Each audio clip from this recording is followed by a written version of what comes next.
demoralized. चलिए बढ़ते आगे। रुक इस वक्त की एक और बड़ी खबर का करेंगे। यूपी में लोकसभा चुनाव लड़ेगी एआईएमआईएम। ये बड़ी खबर इस वक्त की। यूपी में 7 सीटों पर ओवैसी का ये बड़ा दाव है। ओवैसी भी लड़ सकते हैं यूपी से चुनाव, ये भी कहा जा रहा है। तो ओवैसी के दाव से विपक्ष की मुश्किलें बढ़ती हुई नजर आ रही हैं। ये बड़ी खबर इस वक्त की आप तक पहुंचा रहे हैं। असदुद्दीन ओवैसी की पार्टी है एआईएमआईएम, और ये अब कहा जा रहा है कि यूपी में 7 सीटों पर ओवैसी की तरफ से बड़ा दाव कि ओवैसी भी अब यूपी से चुनाव लड़ सकते हैं। इसी को लेकर एक रिपोर्ट भी आपको दिखाते हैं।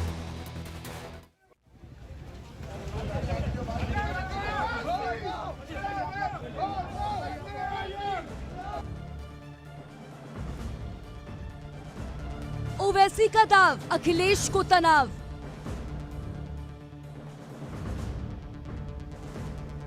ओवैसी का मिशन 7, सपा को टेंशन।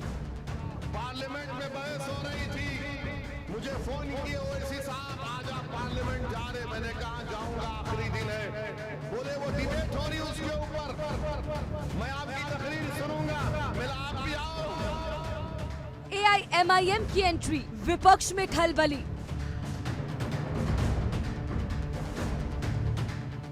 भाईजान का रण, बिगड़ा समीकरण।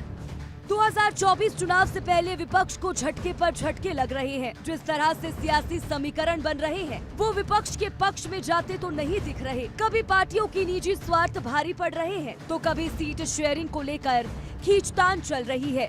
इस बीच असदुद्दीन ओवैसी के सियासी दाव ने अखिलेश यादव का तनाव बढ़ा दिया है। अखिलेश को ओवैसी के इस दाव की काट समझ नहीं आ रही है। दरअसल ओवैसी की पार्टी एआईएमआईएम ने यूपी से लोकसभा चुनाव लड़ने का फैसला किया है। एआईएमआईएम ने उत्तर प्रदेश में 7 सीटों पर उम्मीदवार उतारने का निर्णय ले लिया है। ओवैसी के इस फैसले से यूपी में कांग्रेस और सपा गठबंधन को तगड़ा झटका लग सकता है। इस बात के कयास काफी वक्त से लगाए जा रहे थे कि ओवैसी ये फैसला ले सकते हैं, और आखिरकार ओवैसी ने ये फैसला ले ही लिया। एआईएमआईएम के साथ ओवैसी यूपी में कांग्रेस और बीजेपी को टक्कर देती नजर आएगी। वो 7 सीटें जिन पर ओवैसी की पार्टी चुनाव लड़ने वाली है, वो हैं फिरोजाबाद, बदायूं, मुरादाबाद, संभल, अमरोहा, मेरठ और आजमगढ़। गौरतलब है कि ये सभी मुस्लिम बहुल सीटें हैं। ओवैसी की पार्टी को इन सीटों पर जीत की उम्मीद है।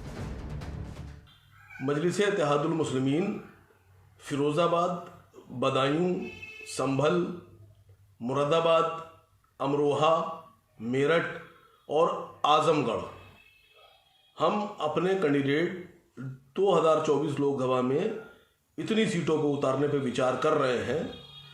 बाकी हमारी बातचीत चल रही है, आगे हो सकता हो इन सीटों में और भी इजाफा कुछ सीटों पे किया जाए।